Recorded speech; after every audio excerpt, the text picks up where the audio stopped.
Il y a des inondations aussi dans la Vienne. Il a fallu évacuer par exemple quelques habitants à Saint-Cyr au nord de Poitiers. Une vingtaine de personnes ont dû être relogées. Sur place, Jean-Philippe Helm et Pascal Chély. Rue du Puy, l'heure est au grand nettoyage. Une quarantaine de pompiers est à pied d'œuvre. En pleine nuit, les habitants ont été réveillés par une très soudaine montée des eaux. Ah oui, il y a le bassin d'orage juste là.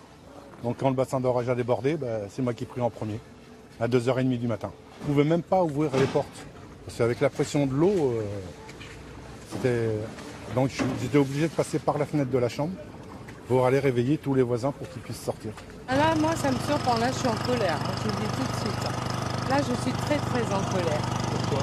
Attendez, ça se voit que c'est quand même une zone inondable.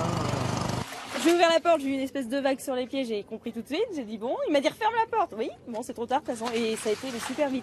Toute la maison, mais jusqu'à dans les chambres, mais on n'a rien de temps. Ça a mis, je sais pas, ça a mis 2 minutes, là, ça a tout rempli. Et on a été évacués par les pompiers à 2h du matin. Ils nous ont emmenés dans la salle des fêtes, on a passé la nuit là-bas.